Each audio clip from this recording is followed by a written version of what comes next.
Welcome to the Maxwell Leadership Podcast. This is the podcast that adds value to leaders who multiply value to others. And my name is Mark Cole, and it's often that I kind of pinch myself and say, what is this that I get to do? And I just recently left John Maxwell in Cancun and came back. And today I'm in studio with a friend of mine, a friend that for some of you that are podcast listeners, because he's been so close to John, he's been a friend, he needs no introduction. His name is Justin Prince. But for those of you that have not heard Justin yet, by the end of this podcast, you are going to be Googling Justin Prince, because he's not only a business leader, he's not only a passionate provider of influence. He truly lends his influence day in and day out to tens of thousands of people so that they can go make a better life for themselves. He's an entrepreneur, he's a networker. But I'll tell you and I'll show you, demonstrate this in the podcast. He's passionate about influencing his family and taking people on a journey to significance. It was on one of these trips that John and I just really connected with Justin. And it was on that trip, we'll talk about this again in the podcast, that we began to discover that there was a message in Justin that is important for you and I to hear. The message is be the one. And for those of you that are listening or viewing rather on YouTube, I'm already holding it up because Justin has just released a book called Be the One. Now, I'm proud because on the front is Justin's name, who I will vouch for. He's an incredible leader. On the front is his name, or the book name, Be the One. But on the back is Maxwell Leadership name. Our insignia is on this book, being behind it, being a passionate provider of this book. The foreword was written by John Maxwell because John believes in Justin. He believes in this message.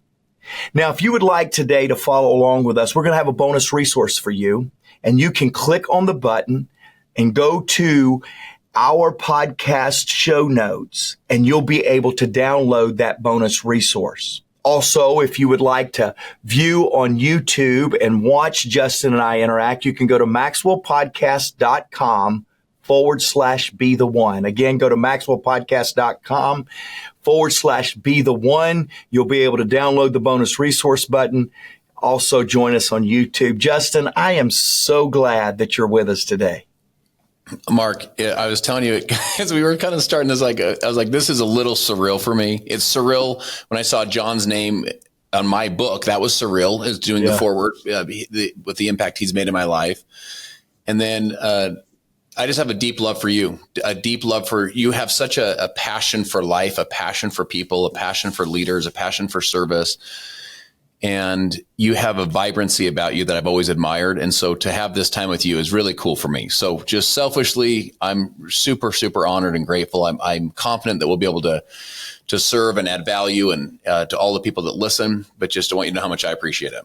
Yeah, likewise. I'll never forget what you and Isaac, and we'll introduce everyone to Isaac in just a moment, but I'll never forget you guys pulling me aside on a transformation trip and speaking incredible life, incredible boldness into my leadership journey. And podcast listeners, you're very kind. You're very considerate to me when I see you and I talk to you on the road when I'm traveling around. But it's people like Justin that I stand on their shoulders because of words they said, belief that I have borrowed from them. And you're going to get that with Justin today in this podcast. Justin, before we get started with some questions I have for you, talking about the book, talking about you, give us just 30 to 60 seconds on Justin Prince, what you do day in and day out. Just let us meet you for a moment. Yeah.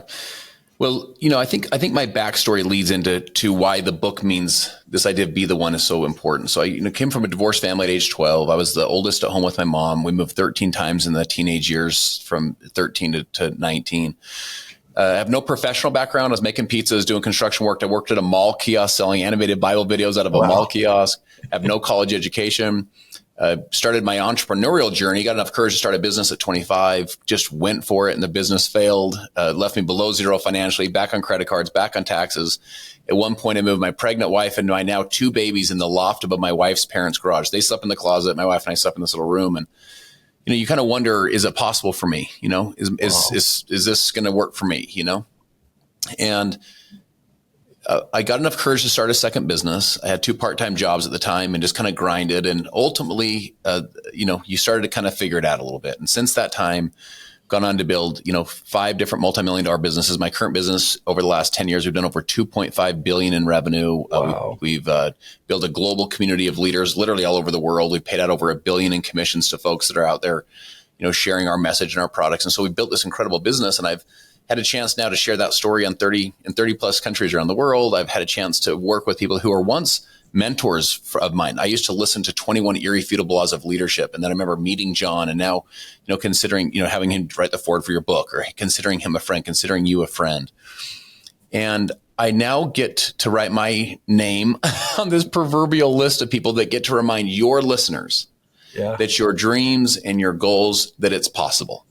That it's possible for you to create and to design an extraordinary life. People breathed that concept into me years ago. And now I get to, be a guest with you to remind your listeners that their dreams and goals are possible as well. Well, I would have just spent the rest of the time talking about that introduction, but we've got some great stuff to share. But let me take you and the listeners back to a trip that you took with us. We call them transformational trips. It's really a chance for John and his friends to go hang out and make an impact in countries.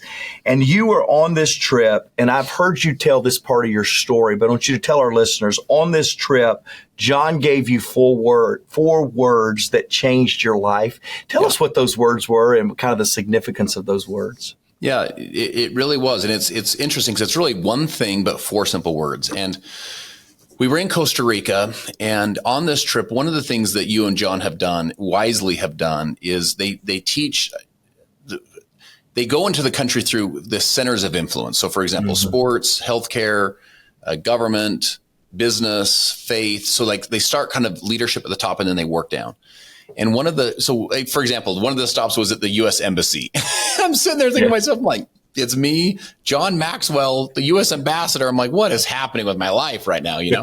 And we met with the local business owners at the famous theater. So I'm trying to give your audience a little bit of context of how unique this is. Well, one of the stops was at a local university out kind of in the Costa Rican countryside. There's about 500 students. It's in a theater style scene. So imagine like a movie theater where the seats are kind of coming up like this. And here's John. At the time, he was probably 74. But the point is, he's in the later years of his life. He has silver hair. He's been teaching leadership for, in this case, 50 plus years. And here's these kids that are in college. So they're 18 years old, 19 years old, 20 years old. So they're beginning their careers and beginning their lives. And if you've ever watched John teach, Mark, you'll know this intimately, but if you've ever watched John teach, he'll sit oftentimes on a stool, and he'll have kind of a high table next to him where he'll put his iPad, and his content's so rich, and there's so much depth to it that he could literally just teach, and you don't have to bounce around the stage and do a bunch of theatrics. It's just people are writing literally almost, it feels like you're writing almost word for word. Yeah. And then next to him is his interpreter, a guy named Juan Verraken. Juan is known as JV. Sometimes we'll refer to him as like the Latin American John Maxwell. Juan's the best. I mean, he's the best. His wife and his daughter as well. They're just incredible people. So Juan not only is an incredible interpreter, meaning the language, he's an incredible interpreter, meaning the movements and the pauses, and he knows John so well. They've worked so closely together that Juan knows how to work with him. So John's teaching these students, doing kind of a normal flow, and all of a sudden he stops, almost mid-sentence, kind of puts his hand on his chin, sits back in his chair, like something hit him, like an idea with a ton of importance hit him. And then he finally leans forward, almost like a father would or a grandfather would to this next generation, right? These younger young men and young women. He says to me, if there's only one thing that I could share with you that would have the most impact in your life, it would be this one thing.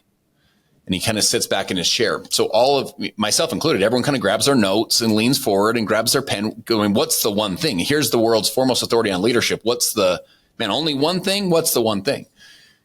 And he still doesn't say anything. And then all of a sudden he stands up out of his chair and he walks to the edge of the room, or to the edge of the stage. And he holds his right arm up, straight up in the air like this, but still hasn't said anything. So 5 seconds pass, maybe 10 seconds pass, almost, kind of that awkward silence of what's he doing and what's the one thing? Well, JV stands up and he walks next to John and he holds his right arm up like this, and still hasn't said anything. and maybe 20 seconds, 30 seconds. You guys know how it is. It feels like it's 5 minutes, 10 minutes, Yeah. but it's 30 seconds, 35 seconds. Well, a Costa Rican student, a young woman, maybe 18 years old, she stands up in the audience and she just puts her arm straight up in the air, her right arm. And then another one did, another one did, another one did, another one did. And all of a sudden the whole audience is standing up. It's just kind of this impactful moment. So John, holding his arm up in the air, says this: if there was only one thing I could share with you that would have the most impact in your life, it would be this: live an intentional life. Wow. And then looking up at his arm, looking up at his hand up in the air, he says, all success is all uphill all the way. And he says, you don't accidentally go up the hill. You only intentionally go up the hill. And he said, most people have uphill hopes and downhill habits. Wow. And he said, so live an intentional life. And here's the question I would encourage all of us listening to ask ourselves. How intentional are you right now in your business or in your leadership growth, in your leadership journey? How intentional are you in your fitness? How intentional are you in your marriage? How intentional, when the kids left to school today, for example, were you with that interaction?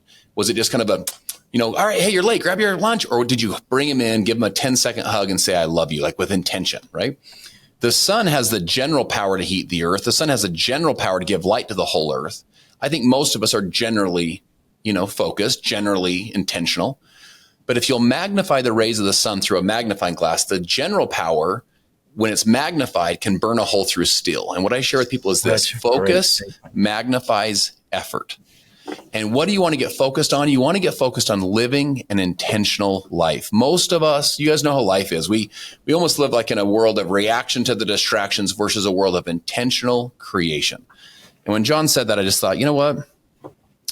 I'm going to become intentional on living an intentional life in all of these key areas of my life. And that simple 4 words is a mantra that I both have shared with on stages. I now get to share in my book, but I've shared with my teams and my family. But it's a mantra that changed my whole life: is simply living an intentional life and leaving the world of reaction to the world of creation. So I want everybody to capture: focus magnifies effort. If you get, John gave 4 words. Justin just gave us 3 words that you can cut everything off. Don't, but you can cut everything off. Go get busy, because that absolutely is it. Now, I want to stay on this trip for one more second, because Justin, I really, honestly, and I'll say it publicly right here, I love you. I admire you. I respect you. You are too, brother. a Thank man you. that I want to model in many ways, in business and in family. And I want to stay right there, because on this same trip, you brought Isaac with you to Costa Rica. And I was forever marked by this young man. And I know he's doing some really cool mission stuff right now. But I'm going to tell everybody, you watch for the name Isaac Prince, because mark my words, a decade from now, the world's going to be different because of him. And I guarantee you that. I've seen a lot of young people come and go. I'm watching Isaac do it. But, one of the things that Isaac did was made an unforgettable moment for John that trip.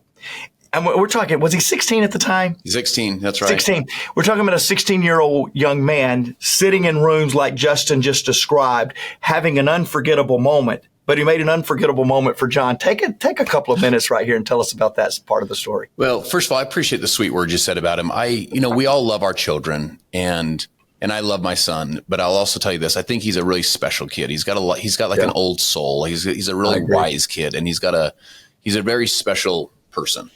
And so, it's so funny, Mark. I'll just to lead into that. He's doing some mission work right now. He's in Eastern Kentucky, and I talked to him on Monday, and I told him I was going to be on this podcast with you, and he just lights up on the phone. Oh my gosh, are you serious, Dad? I love them. I love the Maxwell podcast. I listen to the Maxwell podcast all the time. I know how the intro works. I know how the outro works. I listen to John. I listen to Mark all the time. He just got so excited because, how many 16, 17-year-old kids are waking up listening to the Maxwell podcast, Exactly. So anyway, we're there together. And on the very first night, we're having a steak dinner to see if I can set the tone for everyone. And we're having a steak dinner outside kind of by the pool. We see a palm tree swaying. It's dark. The lighting's perfect. It's just kind of a magical night, right? And there it goes, me in the seats, me, John, and then my son, Isaac. And then there's a real intimate group of very, very successful, and they're all in their own respects and own rights. And I look over at John, and he and Isaac are having this really intimate discussion. One of the things I really admired about John, I've seen him do this I've seen him do this with heads of state, and I've seen him do this with 16-year-old, 17-year-old young men. But he was treating Isaac like he was the most important person on the planet. He was truly tuned into this kid. It wasn't like, all right, kid, all right, whatever, just enjoy your trip. He was really tuned into him. I thought it was very, very sweet. It's a great teaching lesson for all of us, the importance of each, individual person. So we go get in the elevator that night, and Isaac looks at me with the most sincere eyes, this, 16, 17-year-old kid, and he says to me, he says, Dad, how can I add value to John Maxwell? What a brilliant question for a 16-year-old. I wanted to say, son, you can't. I was just like, just enjoy the trip, buddy. It's all good.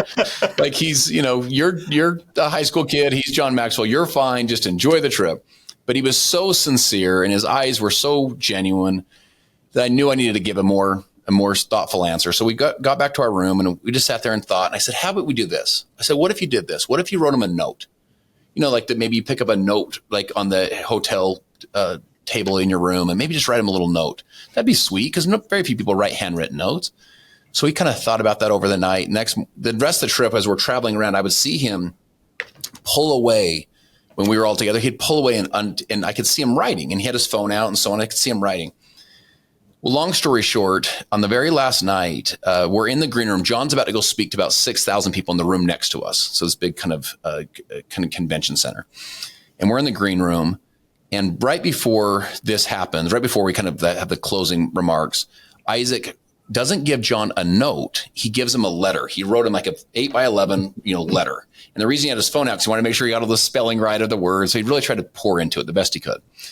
But he didn't just write one to John. He wrote 10 letters. He wrote one to Mark. He wrote one to some of the other men. One of the other guys there is a guy named Jeff Stewart. Jeff runs multiple Keller Williams brokerages out in Asheville, North Carolina. So he hands these letters. And it was really sweet. I took some pictures. Mark, I have some pictures of you and him. It's just really sweet. It was thoughtful for this young man. The people that got these thought, thank you so much. Jeff Stewart pulled me aside and said, Justin, he said, I have 2 young boys. If my sons ever write a letter like your son just wrote to me, he said, it'll be my proudest day as a father because I want you to know how much that letter meant to me. So anyway, so John pulls us aside, puts us in a little circle. And he said, I have one last piece of advice. By the way, this is great advice for all of us. He said, one last piece of advice before everyone heads, we do the speech and everyone heads their own directions tomorrow morning. He said, be unforgettable. Be unforgettable. He said, be unforgettable to your customers. Be unforgettable to your clients. Be unforgettable to your partners. Be unforgettable to your employees. Be unforgettable to your spouse. Be unforgettable. And that was his kind of final note. And then he opens up his jacket and he pulls out of the pocket this letter. He says, Isaac, you were unforgettable. And it was so interesting for me to watch this because I thought to myself, here's the youngest kid there who didn't rest on his laurels and he looked to be unforgettable. Now, here's the question. How do we become unforgettable? How do you and I become unforgettable to our customers and our spouse and to our clients and to our children and to our churches? How do we become unforgettable? Here's the answer. We answer the question we ask the question Isaac asked, which is, how can I add value? Like, what can I do to add more value? And that's what Isaac did. To tie that whole story together, check this out. About 2 weeks later, Isaac gets a care package in the mail. He opens it up, and it's a Mont Blanc pen with his initials on it by Jeff Stewart, the owner of these Keller Williams brokerages out in North Carolina. And Jeff wrote him a handwritten letter saying how much his letter meant to him. That letter now, they framed it and put it in all these different Keller Williams brokerages because they felt like it espoused the leadership values and a leadership culture of their brokerage. And he said, Isaac, we have everyone that walks into our offices sees that letter that you wrote because it was so unforgettable to him. So that is the power, my friends, of being unforgettable, adding more value to people. And John, as we all know, because we all are part of, his orbit, listening to his podcast and reading his books and so on, John's lived an unforgettable life. John's become the one for many of us. He's lived an unforgettable life because why? Because he's added so much value to each of us. And so that's really the secret to becoming unforgettable. Leaders, you know better than anyone that growth is essential if you want to make tomorrow better than today.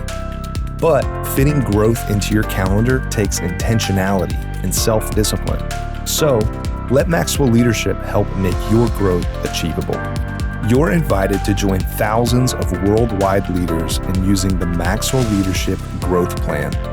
The Maxwell Leadership Growth Plan provides you with convenient and easy to implement leadership resources, including video lessons from John Maxwell, all at your fingertips. Available in our Maxwell Leadership app or online, you'll be coached by many well-known leadership experts that will help you achieve your growth goals. You can even listen to this podcast right there in the app. Check it out for free today at growth.maxwellleadership.com. That's growth.maxwellleadership.com. So I didn't know the rest of that story with Isaac getting the Mont Blanc pen, the appreciation, his letter being plastered. But I can tell you, I was in the room, and as I read your book, Justin, so I'm going to read the rest of it. I'm going to hold it up again for YouTube. Those of you that have not joined us by YouTube, go to maxwellpodcast.com/be the one. We'll give you a link for the book. We'll give a discount to the book, and you'll get to join us by YouTube. But I'm holding up. But as soon as I saw the book many months ago, when I saw the manuscript and the subtitle, The Universal Roadmap to Create, Design, and Live an Unforgettable Life. And we're going to get into some of the content of the book in the rest of our time together. But I'm going to tell you, whether you're 76 like John, whether you're 16 like Isaac, or whether you're 36, 46, 56 like me and Justin, that's all we're going to say. Somewhere in those 3 decades is where Justin and I are.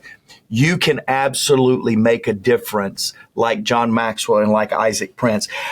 We've talked a little bit about where the book came from. You've just given a lot of that. I want to jump into this quote you have in the book that says, if you see yourself as a loser, you won't play like a winner. If you see yourself as a winner, you won't play like a loser. What advice do you give to someone having a hard time seeing themselves as a winner? How do you get them first to see themselves as a winner so they can start playing like a winner? Yeah, so the concept is this, to start. Success is an identity process, and you'll never outperform the way you see yourself. Mm-hmm. And so one of the first things we want to do is to update our identity. Just like you update the software on your iPhone, you want to update your own personal identity. Tell people you are not who you are. You are who you were born to be. And you are also not what you did. You are what you repeatedly do. We all make mistakes, but you can update your identity and create new habits, new patterns, new thought patterns. So I'll share a quick story of a dear friend of mine. You want to know what's interesting, Mark? This dear friend of mine, his name's Jaime Molina, lives out in Southern California, one of the sweetest men you'll ever meet. The last time Jaime and I were together, by the way, was in Orlando at the certification for the John Maxwell coaches. We actually have a selfie with him together. That's the last time we were together. So he's an avid John Maxwell fan as well. The only person sweeter, by the way, than Jaime is his wife, Ramona. They're very devout in their Catholic faith. Jaime's in the financial services industry. He has 4 beautiful daughters. You would want your daughter to marry Jaime. Jaime's one of those kind of men, just a good man. So one of the things he does is he works with the troubled youth in his community. And he tells the youth about a story about a man named E9400. E9400 was born on a border town with Mexico and the States in Texas, El Paso. At age 8, he was introduced to alcohol. At age 9, he was sexually abused and became sexually active at age 9. At age 14, he got into hard drugs. At 15, he became a mule for the cartel. At age 24, he was convicted of 11 federal felonies and served multiple years in San Quentin. Now, Mark, you don't want to serve prison time anywhere, but you definitely don't want to serve prison in San Quentin. This is a really, really, really terrible place where the harshest rapists and the harshest murderers go to serve their time. So Jaime asked the students, he says, let me ask you a question. What do you think happened to E9400? Like, Mark, if we were doing a poll, right, with our listeners, we do a poll. Hey, is he an alcoholic? Is he on drugs? Is he in prison? Is he dead? Is he living his best life? Like, what are the odds of these different things? Remember, at age 8, he is introduced to alcohol. 9, he gets abused and becomes sexually active. 14's on hard drugs. 15's a mule. Serves in San Quentin through all of his 20s. What would be the odds? Well, one day he says to the students, he says, let me ask you a question. He goes, you guys remember me telling about E9400? They go, yeah. He goes, I got a special guest here today. And they're like, what? And he goes, E9400 came here. He goes, let me go grab him in the hallway and grab him. Walks out, shuts the door behind him. The kids look around like, the guy, this is that story of this man he's told us about. So Jaime walks in, but it's just Jaime, shuts the door, walks to the front room. They're thinking, where's E9400? And he says, I am E9400. And my friends, Jaime Molina, you are not what you did. You are what you repeatedly do, and you are not who you are. You are who you were born to become. Jaime is not E9400. E9400 was his prison number. It was a 6-digit prison number. That was his identity. That's who he was. That's how he was known for many, many, many years of his life. That's not who he is. Who he is the person he was born to be, which is he was born to be Jaime Molina, the father of 4, the man that runs his, financial services business, the man that's a devoted husband, the man that's devoted in his faith, the man that's devoted to his friends. That's who he was born to be. So you start saying, who am I really? And you start updating this. So James Clear, I'll give you an example. James Clear wrote the book, Atomic Habits. I know he just spoke. I think it was that Live to Lead he just spoke at? I know it was at IMC in August, and he was on the podcast about a month and a half, 2 months ago. So he tells a story in Atomic Habits about 2 boys. One stole the candy, and he says to the first child, "Did you steal the candy?" This little boy said, "I didn't steal it." They said to the second child, "Did you steal the candy?" The little boy said, "I don't steal." I didn't steal is an action. I don't steal is an identity. You can update this stuff and say, who is the person I was born to be, and start acting as that one today. So I just got to pause. I am thoroughly, and I will tell you this when we're done, I am so thoroughly enjoying this. I want all of you that listen, and we have a lot of people that work out, drive, commute while they're listening. You said 2 things that cannot be overlooked, and I don't have time to teach them. Justin has just killed it in teaching them. But one is update your identity. And every one of us need to update our identity. Even if your identity that you're holding is pretty good, if it's stale, you need to still update your identity. I don't care if it's good. I don't care if it's great. I don't care if you're living in yesterday's success. It's time to update your identity. And then this statement that you said that you're not what you did, you're what you repeatedly do. That is mic drop brilliant. It is incredible. That is the kind of things that Justin is talking about in the book, Be the One. You need to pick it up. Let me go to something else you say in the book. You say high performers can state what they want to achieve and why it matters to them without delay. Unpack that a little bit for us. Yeah. So this is there's a 3D vision formula that I teach in the book. And this is very, very important, particularly in today's world. We're in a tough economy. Inflation's the highest it's been in 40 years. Interest rates are high. We're either in a recession or heading in a recession, depending on kind of how you want to look at it. A lot of businesses are down. We're having a lot of layoffs. It's a challenging time. So how do you get through challenge? How do you get through challenges in your marriage? How do you get through challenges in your business? How do you get through those personal challenges that you're feeling in your own heart, your mental health, in your own life? And the answer is you lead with vision. So let me share with you a 3D vision. First thing is you define your vision. So defining your vision is creating clarity. So Brendon Burchard wrote a book called High Performance Habits. It's the largest study of high performers in human history. And he says, if you were to tap a high performer on the shoulder and you were to say to them, what's your latest dream? What's your latest goal? What's your latest vision for your life? A high performer can answer that question 7 to 10 seconds faster than the rest of the population. Why? It's because they've defined it. It's a dominant thought. Your dreams in the back of your mind won't motivate you. They have to be on the tip of your tongue. One of the things that I've seen from John Maxwell from behind the scenes. So this is stuff that I didn't see on a book or listen to on an audio or even from a stage. I watched him behind the scenes. He's in his 70s and he has more passion than everyone else in the room. Mm-hmm. I've never seen anything quite like it. You say, why? What is it just because he's superhuman? It's because he has such clarity on the definition of his vision, of what he's looking to accomplish. So your vision pulls you through hard times. So number 1, you got to define it. Number 2 is you got to declare it. You declare the vision, right? You don't keep it in. You want the vision to be declared. One of the reasons why is because it allows you to line up your private integrity and your public integrity. Public integrity, as you know, is what everybody gets to see how you act. Private's when you're just all by yourself, how do you act? Who are you when no one's watching? When we declare our vision, we tell people, here's what I'm looking to accomplish. Here's what I'm looking to do. I remember saying to Mark, I'm going to go home and write a book. Well, man, that now holds me accountable to Mark. I don't want Mark to say, hey, how's the book coming? I'm like, oh, crap. Now, if it's only on myself, I might let myself down. I might, not even, hold myself enough accountable to it, even though I try and keep my word. But to yourself, it's sometimes easy to break. But when you declare it to other people, then that leads to number 3, which is you dedicate your life to it. You dedicate your life to your vision. You define it, you declare it, you dedicate. And remember, my friends, vision answers a very important question. It's a question that's a subconscious question that your people that are following you as a leader, that they're all asking during tough times, that your children, they're all asking during tough times, that your spouse, they're all asking during tough times. Whenever times are tough, people are asking this question. They're asking the question, will it always be this way?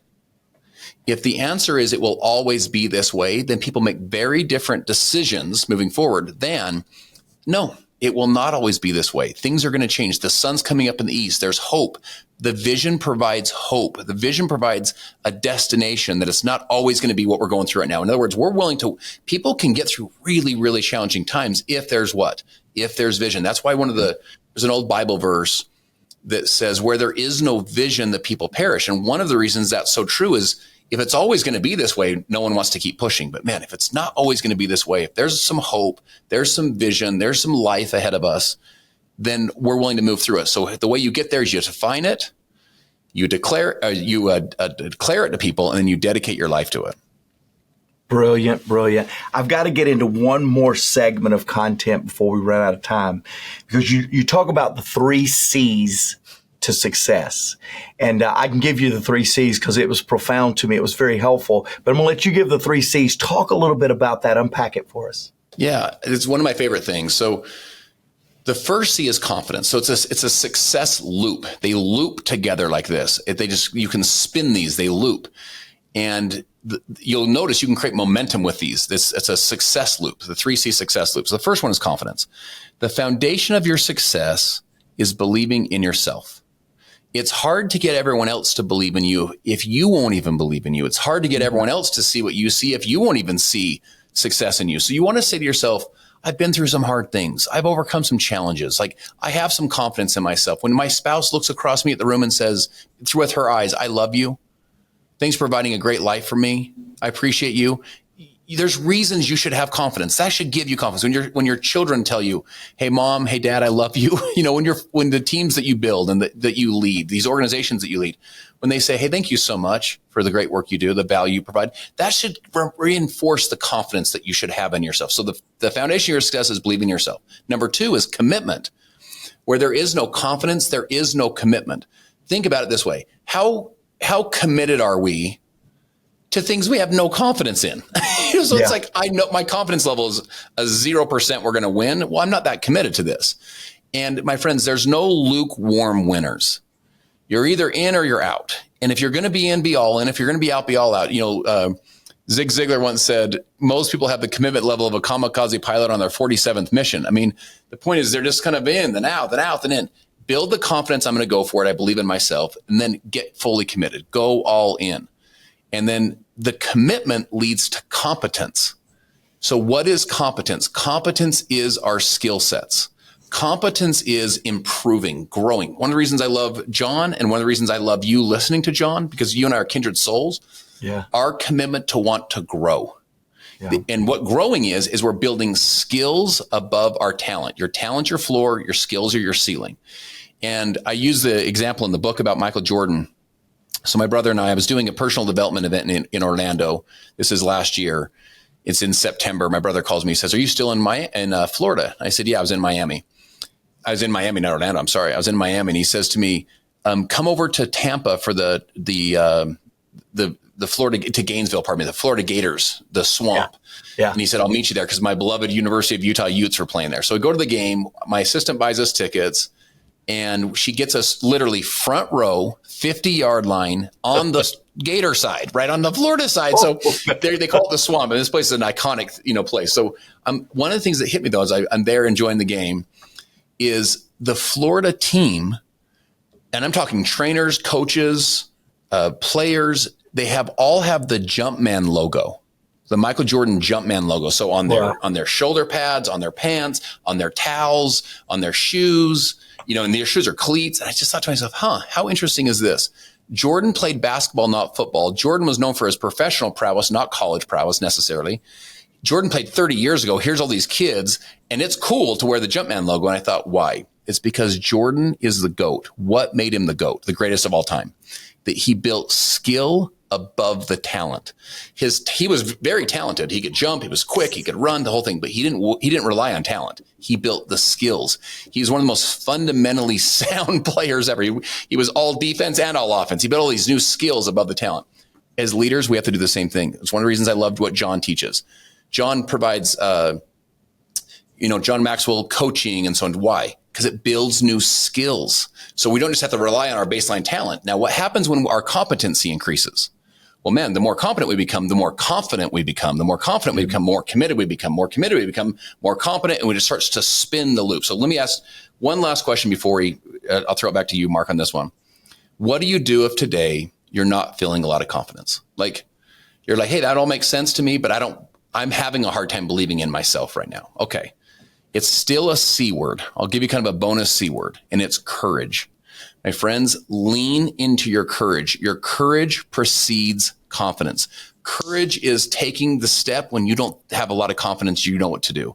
Courage is starting the business when you're not totally confident that it's going to pan out. Courage is saying, I'm sorry, or I love you when you're not sure how this one's going to work, right?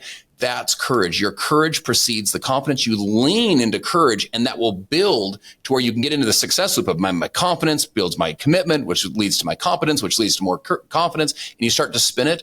But today, your home needs more courage. Your business needs more courage. Your team needs a leader with courage. Our country needs more people that have courage. So lean today into your courage if you don't yet feel that strength in your confidence. So I honestly, in my notes, I want to talk about Rule 33, how to amplify your associations. We're not going to on the podcast, so this is a shameless hook to get you to go pick up this book and to buy one for one of your teammates, at least one, because that whole Rule 33 is just powerful. But I do want to throw one last question to you, Justin, before we run out of time. John talks a lot about legacy. In his book, 21 Laws, he talks about legacy. We've been talking about his legacy on this podcast for years. I love how you end the book talking about legacy. How will being the one give our listeners a chance to make their life last longer than the span of their life? Yeah, so let me share this, my friends. If you take your parents, by the way, I want you to think of your parents real quick. Like, think of their faces. Think of your grandmother, or your grandfather, or your those of you that didn't know your grandparents. Just think of your mom for a moment, your dad, think of their faces. And here's what I want you to think about. If you go back 12 generations, so grandma, great-grandma, great-great-great-great, 12 generations, it was about 400 years, and the ancestral mass says it was 4,094 people. So 4,094 people from all over the world came together to create you. You're listening to this discussion right now, wherever you are, car, at the gym, wherever you are, you're listening to this discussion. You made an appointment to be here. Every decision you've ever made your whole life put you on this moment right now. 4,094 people from all over the world lived and bled and died and had triumphs and had tragedies and had strengths and had weaknesses and had wins and had losses, had tears and had joy.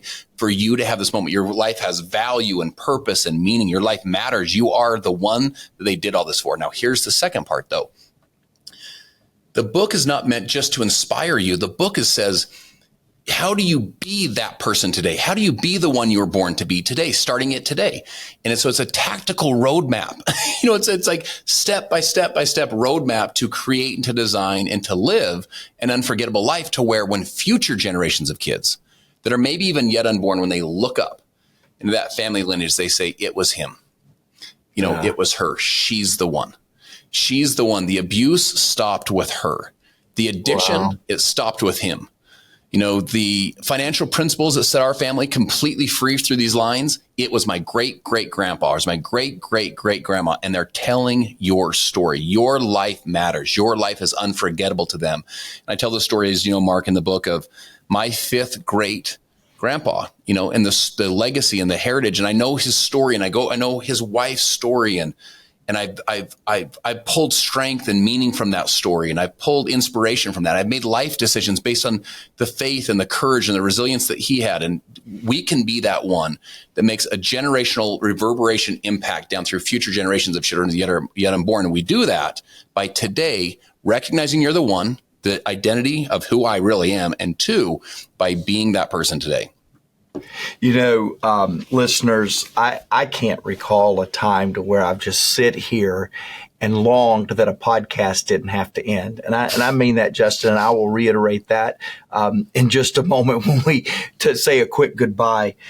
But this book, Be the One, there's a reason John Maxwell did the foreword on this book, because the message and the messenger is the one that has been impacted or impacting to John, has been impacting to what we're doing in countries around the world. It's the universal roadmap to create, design, and live an unforgettable life. He's doing it in his profession. He's doing it in his family. He's doing it with his son. He did it today on the podcast. He is the one. I always love to highlight Justin, a listener. And so, Diego, you're the guy today. Diego listened in to the podcast, How Leaders Make the Tough Call. We'll put that in the show notes for those of you that missed that. But he said, can someone say thank you to John Maxwell for me, please? The way he structured his board meetings and the way he engaged his board was so helpful to me. I made the change today. And Diego, I did tell John Maxwell that, just like I told him that I was going to be on the podcast with Justin Prince today, and he kind of got frustrated with me about both. He said, why can't I be the one saying you're welcome to Diego, and why can't I be in the studio today with Justin? But John Maxwell, you'll be listening to this podcast, I know. And Justin, you added tremendous value today. Thank you for joining us. Brother, I love you and I respect you a ton. Likewise. And you know, your passion for life and your desire to serve is a true inspiration to me. And, you know, John was one of those people. I didn't even know who John Maxwell was. I remember listening to one of his audio series, 21 Year Field Laws of Leadership. This has got to be 20 years ago. I remember listening to it and just being like, it just got my head in the right place when I was going to quit, you know, and give up. And so I'm just honored to be on with you, man. I appreciate you. I respect you. I honor the great work that you do, the impact that you do. By the way, not just the business impact, but the human impact and the spiritual faith impact that you guys make is truly special. And you're doing some of the great work in the world. So I just really value and appreciate you. Thank you. And podcast listeners, podcast viewers, do like Diego. Let us know how you enjoyed today's podcast. In fact, if you want to hear more from Justin Prince, just kind of let us know that in the comments as well. Go visit, go Google Justin, go pick up the book. It's in the show notes. We've got a discount there for you. Use the podcast code or use the passcode podcast and we'll give you a discount. Hey, I do want to encourage you to be the one. Be the one in your family, be the one in your business, be the one in your community, be the one in the next one-on-one conversation that you have. Because after all, everyone deserves to be led well.